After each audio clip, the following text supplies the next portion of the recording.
Hello tout le monde, bienvenue sur Antenne Box. Aujourd'hui, on se retrouve pour un petit podcast preview du combat qui va opposer Jamaine Ortiz contre Teofimo Lopez jeudi soir. Donc horaire un peu inhabituel, mais j'ai l'impression qu'on le voit de plus en plus. Il y a Shakur Stevenson, je crois, qui a récemment combattu aussi un jeudi. Donc est-ce que ça va être une nouvelle mode? Je sais pas. Mais c'est sûr que du coup, un jeudi soir, je vais pas me lever parce que je bosse le vendredi, mais je serai content de mater le combat, le replay en tout cas, avec mon petit déj le vendredi matin. Donc voilà, surtout que c'est une opposition que j'attends pas mal et un combat que je trouve assez cool.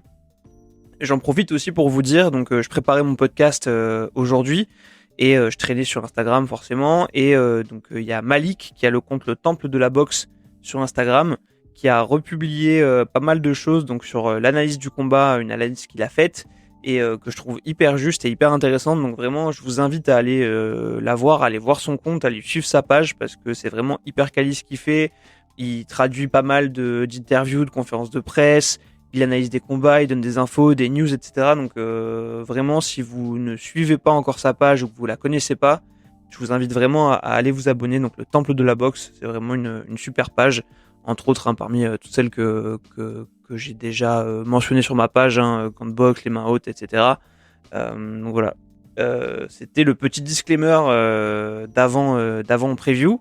On va rentrer dans le vif du sujet du coup. Donc je pense pas que ça va être un podcast très très long parce qu'il n'y a pas énormément à dire, mais je trouvais ça intéressant d'analyser un peu en amont, surtout que bon, je pense que c'est un podcast qui va plus s'adresser aux puristes parce que c'est pas un combat qui va faire énormément de bruit.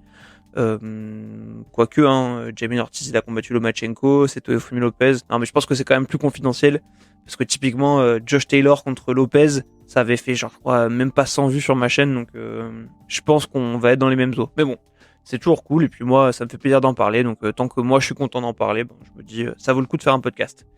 Du coup, ce qui est intéressant avant toute chose, c'est que donc entre Ortiz et Lopez, on est vraiment à un stade de carrière qui est assez proche, mais les deux ont pas du tout les mêmes accomplissements.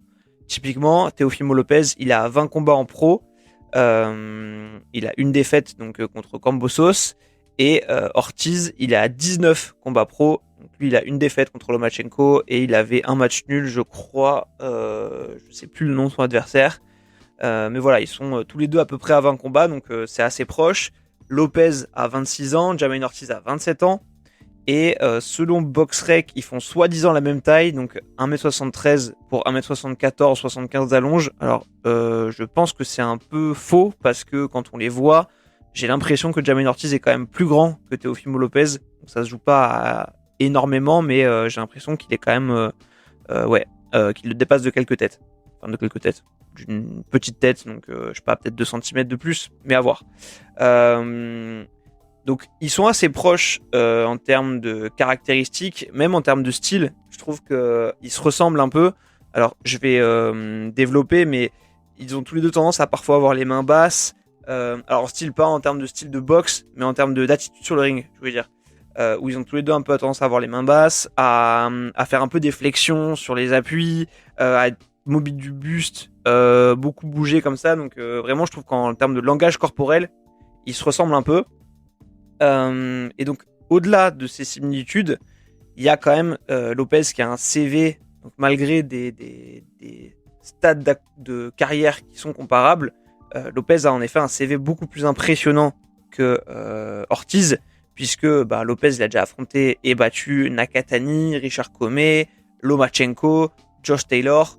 Là où Ortiz, déjà, il y a un point important, c'est qu'il n'est pas très coutumier des 12 rounds. Ça va être son deuxième là contre Lopez.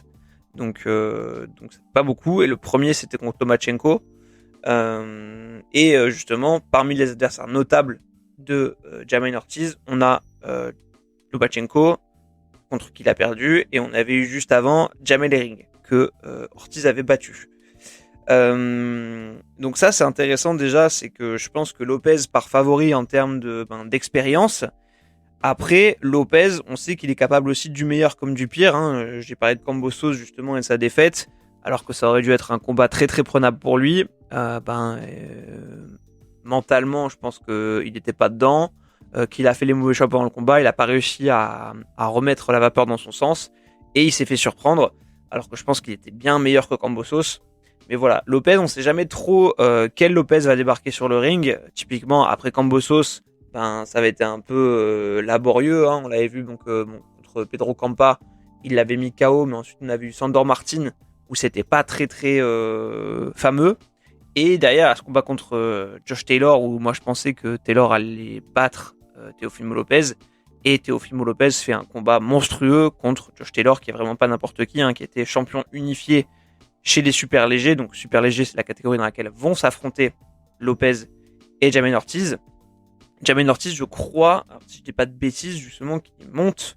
Je sais qu'il a fait un combat depuis Loma, mais je sais pas si c'était aussi en léger, là où il avait combattu Loma, ou en super léger. Donc si vous avez cette réponse, n'hésitez pas à me la donner en commentaire. Mais voilà, je crois qu'il monte en super léger pour l'occasion. Et il faut noter aussi que Teofimo Lopez sort de sa retraite pour ce combat, puisque c'est la petite blague, mais à l'époque, quand il avait battu donc Josh Taylor, il avait déclaré qu'il prenait sa retraite parce qu'il en avait marre d'être mal payé, etc. Bon, ensuite, il a dit que c'était un peu un prank et qu'il ne le pensait pas, etc. Et donc, il revient aujourd'hui sur le devant de la scène, mais bon, voilà, c'était un petit point qu'il fallait rappeler.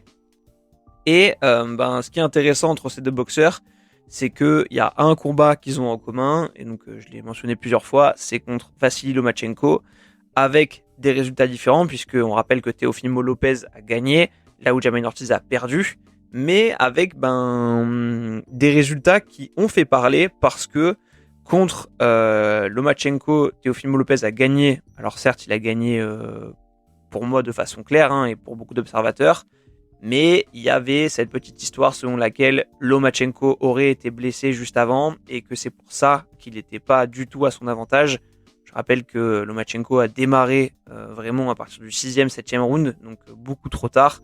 C'est là où il a commencé à vraiment boxer. Tout le reste du temps, il boxait quasiment pas en fait. Et donc c'était assez surprenant. On avait l'impression qu'il avait peur de la puissance de Lopez. Alors qu'en fait, plus tard, on apprendra qu'il avait dû se faire opérer par la suite de l'épaule, donc il avait une douleur qui l'handicapait. Et c'est vrai que dans les derniers rounds, Lomachenko revient très très bien et n'hésite pas à aller au contact, donc on voit qu'il n'avait pas cette crainte vis-à-vis de Lopez. Mais voilà, ça laisse un peu un sentiment contrasté sur la victoire de Lopez, où on se dit qu'est-ce que ça aurait donné face à un vrai Lomachenko, et en même temps on peut pas lui enlever cette victoire. Après, pendant longtemps on a attendu un rematch qui n'est jamais venu, donc pareil, est-ce que Lopez avait peur de remettre cette victoire en jeu? On ne sait pas. Mais il avait fait une prestation solide. Et en face, on a Jamaine Ortiz, donc qui lui aussi a livré un combat contre Lomachenko et qui a donné beaucoup de mal à Lomachenko pour le coup. Donc Lomachenko qui a gagné, mais une victoire qui a fait un peu parler. On ne savait pas vraiment si c'était légitime et justifié. Et après, il faut pas oublier que Lomachenko, à ce moment-là, revenait de la guerre en Ukraine. Donc c'était un peu son combat de reprise avant, si je dis pas de bêtises, qu'il affronte Devin Haney. Donc Haney contre qui il va perdre par la suite pour le coup. Donc voilà, des combats assez mitigés et que les deux ont abordé de façon très différente. Là où Lopez n'a pas hésité à être agressif, à mettre le pressing, à envoyer des frappes fortes pour essayer d'obtenir le respect de Lomachenko. Jamaine Ortiz, lui, a été dans son style, à savoir beaucoup de déplacements, assez technique, une boxe beaucoup sur la touche, entre guillemets, donc la touche avec de la puissance, mais moins dans l'explosivité qu'un Teofimo Lopez et beaucoup sur le mouvement. On va en parler, mais ce qui est hyper impressionnant chez Jamaine Ortiz, c'est sa capacité de déplacement, c'est les pivots qu'il met en place, c'est le jeu défensif qu'il a, même si il a un assez bon jeu offensif aussi, mais qui manque un peu de punch. Mais je vais développer du coup en vous disant qu'est-ce que ça vaut finalement aujourd'hui Jamaine Ortiz. Alors, son jab il est intéressant parce que il peut l'utiliser de plusieurs manières possibles. Notamment contre Lomachenko par exemple, il l'utilisait beaucoup pour déstructurer la boxe de Loma, donc essayer de le gêner et de placer ensuite ses combinaisons, pas forcément en puissance. Après, parfois, il peut l'envoyer en power jab justement pour avancer derrière. On l'avait vu faire ça contre Jamel Herring notamment. Donc je l'ai dit, en termes de langage corporel, je trouve qu'il ressemble un peu à Teofimo Lopez. Et là où il est très fort, par contre, Jamaine Ortiz, c'est pour ne pas se faire enfermer. Il a une technique sur les pivots qui est hyper impressionnante. Il sait s'accrocher, il sait faire le bon pas de recul au bon moment. Et voilà, dès qu'il sent qu'il est proche des cordes, soit il accroche, soit il tourne bien avec le pivot. Et donc il arrive toujours à empêcher l'adversaire de trouver le bon angle pour l'attaquer. Je trouvais que c'était un gros léger aussi. Là, je pense qu'il sera assez à l'aise en super léger parce que ça semble être plus une catégorie taillée pour lui. En termes d'offensive, ses atouts, c'est qu'il a un très bon timing, je trouve. Il sait attendre le bon moment pour sortir de sa garde et pour contrer. Donc, il n'hésite pas à mettre les mains hautes, à attendre le bon coup et à essayer de timer souvent avec son crochet. Le défaut que je lui trouve, c'est que parfois, il se précipite un peu quand il avance. Quand il avance en même temps qu'il boxe surtout, il peut donner l'impression de se jeter, d'être un peu brouillon, alors que son adversaire a encore de l'espace derrière lui pour reculer, et donc du coup il a du mal à enfermer l'adversaire en face de lui, et ce qui est dangereux c'est que ça le rend vulnérable au contre au moment où il avance, et ça pourrait être une des armes que Lopez va utiliser, surtout que Ortiz il a pas énormément de punch, donc je crois qu'il a que je sais plus combien il est de KO, mais il en a pas énormément. Moi j'avais vu contre Jamal Herring à un moment, il lui met une droite plein pot qui rentre dans la tête et Herring ne tombe pas. Il a battu au point aussi Antonio Moran, donc je crois que c'est son combat de retour justement juste après Loma, c'était ça son nom. Il le bat par décision unanime alors que c'est un mec que Devin Haney avait mis KO, donc voilà, ça montre, bon, après ça veut rien dire, c'est jamais les mêmes combats, etc. Mais voilà, on n'est pas sur un mec qui a un punch foudroyant. Et comme je l'ai dit, en fait, ce qui est fort et son point fort, ça va être vraiment ses déplacements, sa technique, sa capacité à gérer les pivots défensifs, à être très bon justement sur toute cette partie-là, avec son footwork, avec ses déplacements. Et je pense que sa zone préférentielle de combat, c'est un peu quand il est toe-to-toe, comme on dit, donc au contact de l'adversaire, où justement là, il peut plus délier sa boxe et placer ses pivots au bon moment pour contrer les angles que crée l'adversaire. Donc en termes de physionomie de combat, ce qu'on va avoir en face de lui, c'est un Lopez qui est beaucoup plus explosif, qui est beaucoup plus imprévisible dans sa boxe, et en même temps quand même un peu plus structuré sur ses offensives, qui change bien de niveau et qui arrive aussi à reprendre le rôle de celui qui met la pression quand il est mis sur le reculoir. C'était assez flagrant contre Josh Taylor, où dès qu'on voit qu'il commence à reculer, en fait il arrive à se redébrouiller pour remettre la marche avant et pour être de nouveau celui qui fait subir l'adversaire. Donc à voir comment il va imposer ce pressing et ce cadrage à Jamaine Ortiz. Et ce qui va y arriver, pour moi, c'est tout l'enjeu de ce combat. Le punch sera normalement du côté de Lopez. Après, attention, parce qu'on a tendance à voir Lopez comme un puncher. Mais Lopez, aujourd'hui, il a que 2 TKO sur ses 2 derniers combats. Donc contre Campa, 2 TKO sur ses 7 derniers combats. Donc contre Pedro Campa et contre Richard Commey. Donc au final, pour un mec qu'on qualifie de puncher, c'est pas énorme. Donc voilà, je pense qu'il a plus de puissance que Ortiz et qu'il peut faire plus mal. Mais en ce moment, c'est plus vraiment le puncher qu'on avait l'impression qu'il était. Et je pense qu'on va avoir un combat à mi-distance avec beaucoup de feintes, beaucoup de contres. Donc ça aussi, c'est un truc que pointait du doigt Malik et que je trouvais très intéressant. Et il va y avoir, comme je le disais, un gros enjeu de cadrage de Lopez. Donc est-ce qu'il va réussir à empêcher Ortiz de sortir des angles que va créer Lopez, de sortir des coins dans lesquels Lopez va essayer de l'enfermer en essayant de le faire reculer? Est-ce qu'il va réussir à avancer sans se faire contrer? Et donc au final, ça va être qui va timer le mieux l'autre et qui va réussir à contrer l'autre finalement sur les offensives. Et ce que je trouve assez juste dans ce que disait Lopez quand il analysait ce combat, c'est que Ortiz c'est un très bon boxeur, c'est un très bon technicien. En revanche, je pense que c'est un boxeur qui n'a pas le facteur X. Donc il n'a pas cette spécificité qu'ont les boxeurs d'élite. C'est un très bon boxeur, mais il n'a pas ce truc en plus qu'ont des Haney, qu'ont des Lopez, qu'ont des Gervonta Davis, qu'ont des Lomachenko. Voilà. Je pense que c'est le calibre juste en dessous. C'est un très très bon boxeur, mais dans la logique, Lopez devrait gagner ce combat de bonne manière. Donc à voir l'opposition que va lui proposer Ortiz. Je pense que ça va être très intéressant et tactiquement ça va être un très beau combat. En revanche, pour moi, Lopez par favori. Je vois ce combat aller au bout des 12 rounds et je vois du coup une décision pour Lopez. Et du coup, ce qui est important et ce qui nous intéresse aussi beaucoup, c'est la suite. Qu'est-ce qui va se passer après? Donc, si je vais dans le sens de ma prédiction, à savoir que Lopez va gagner, ce qu'on aimerait tous voir, je pense, dans l'immédiat, ce serait soit Lopez contre Devin Haney. Ça, c'est un combat qui me ferait vraiment plaisir. Ou un Lopez contre Subriel Mathias. Ça, ce serait vraiment un banger avec beaucoup d'enjeux parce que Mathias, ça frappe très fort. C'est un énorme pressing, ça fait très mal. Donc, c'est une opposition de style qui me plairait beaucoup. Et après, il y a le fameux débat Lopez contre Crawford.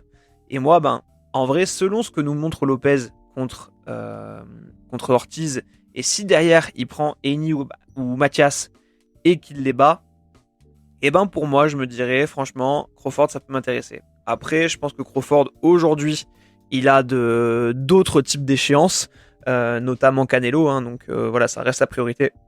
Et c'est pour ça que je pense qu'il faut pas trop croire à un Lopez-Crawford pour le moment. En revanche, on voit que Lopez le prend assez au sérieux parce qu'il y a une séquence qui a été captée pendant la conférence de presse où on voit Lopez qui discute avec Keyshawn Davis, donc qui sera aussi sur la carte contre Pedraza, je crois, ce soir-là. Donc très bon combat aussi. Keyshawn Davis, très gros prospect, donc hyper intéressant à regarder. Et donc les deux discutent et justement Teofimo Lopez lui fait le reproche à Keyshawn d'avoir dit qu'il pensait que Crawford le battrait. Donc on voit que c'est un truc qui prend à cœur et que c'est un truc qui dans sa tête pourrait être concret et sérieux. Donc voilà, je crois que j'ai un peu tout dit sur ce combat. Franchement, j'ai hâte de le voir, j'ai hâte de voir ce que ça va donner. N'hésitez pas à me donner vos prédictions et vos réflexions en commentaire. Dites-moi aussi si Crawford Lopez vous y croyez, si vous aimeriez voir ça. Merci beaucoup de me suivre, d'écouter mes podcasts. Si ça vous plaît, vous pouvez lâcher un petit like, partager l'épisode, bien sûr commenter, c'est toujours cool, vous abonner à la page, bien noter sur les plateformes de podcast, pareil ça m'aide beaucoup pour le référencement, pour la visibilité, tout ça. Merci beaucoup de m'avoir suivi, je vous dis à très bientôt sur Antenne Box, salut.